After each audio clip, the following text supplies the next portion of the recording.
kenalan dulu sama diriku. Halo semuanya, perkenalkan nama aku Teresia Jelina Segar. Aku dari kelompok 2. Dan di sini aku akan membahas tentang sistem rumah tangga daerah. Teman-teman, kalian pernah jadi anak kos? Atau minimal pernah lihat teman yang astaga?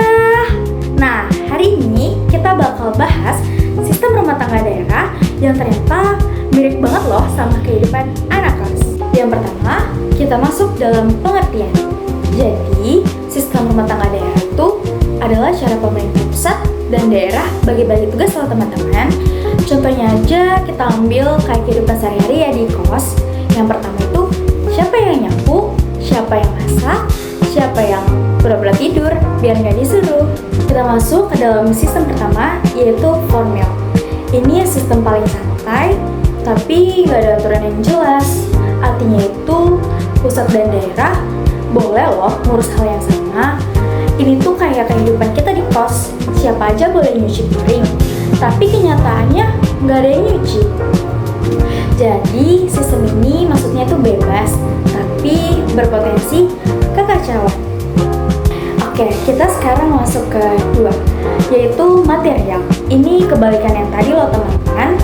Jadi semua tugas di sini ditulis sangat detail banget, kayak kamu nyapu dan kamu ngepel, kamu buang sampah, udah nggak ada boleh improvisasi. Jadi kalau misalnya tiba-tiba kamu ngide masak rendang, ya siapa yang suruh? Jadi sistem ini maksudnya tuh rapi, tapi kadang kaku banget. Kita masuk ke dalam ketiga, yaitu favorit banyak negara. Apa ya kira-kira? Yaitu real atau nyata. Kenapa? Karena fleksibel. Jadi pusat kasih tugas dasar, tapi daerah boleh menyesuaikan. Kita ambil contohnya kayak daerah pantai. Daerah pantai yaitu fokus wisata. Daerah gunung fokus pertanian. Dan kayak di kos, yang penting rumah bersih. Cara kamu ya terserah. Ini yang paling masuk akal sih teman-teman. Oke, kita masuk ke dalam sistem yang keempat. Sekarang sistem yang agak nyesek, yaitu residu. Caranya, pusat ambil semua dulu, lalu sisanya baru ke daerah. Contohnya itu kayak kita lagi makan pizza bareng. Pusat, aku ambil toppingnya ya, dan daerah, aku dapat pinggirannya aja. Tapi daerah jadi bebas ngatur sisanya. Nah, di bagian terakhir, kita masuk ke dalam level pro, yaitu dinamis dan bertanggung jawab. Artinya, fleksibel, bisa berubah sesuai kondisi, tapi tetap tanggung jawab.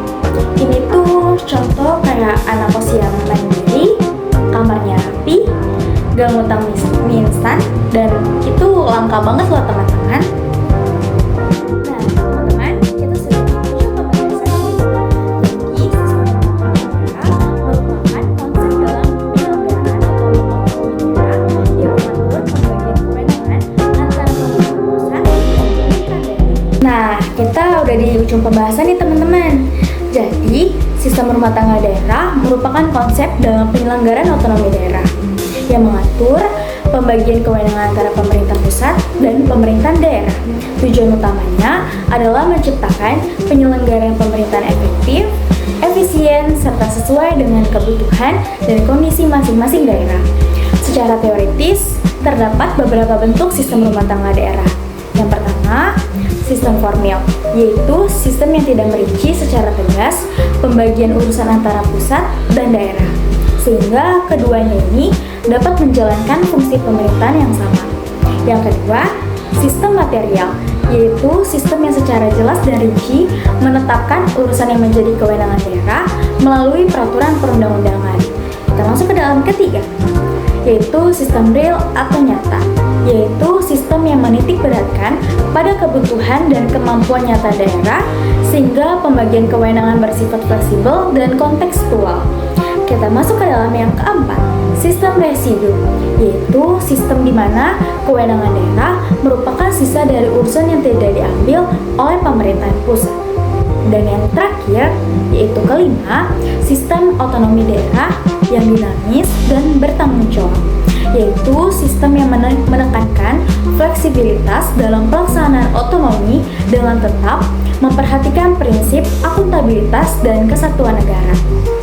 Dalam praktiknya di Indonesia, sistem yang digunakan cenderung menengah pada sistem real atau nyata, dinamis, dan bertanggung jawab sebagaimana tercermin dalam Undang-Undang Nomor 23 Tahun 2014 tentang Pemerintahan Daerah.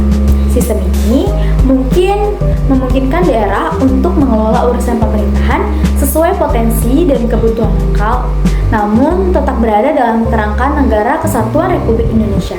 Dengan demikian, sebagaimana dianalogikan dalam kehidupan anak kos pada penjelasan sebelumnya, sistem rumah tangga daerah pada dasarnya menggambarkan tingkat kemandirian daerah dalam mengatur urusannya sendiri dengan variasi tingkat kebebasan, kejelasan aturan, dan tanggung jawab yang berbeda-beda.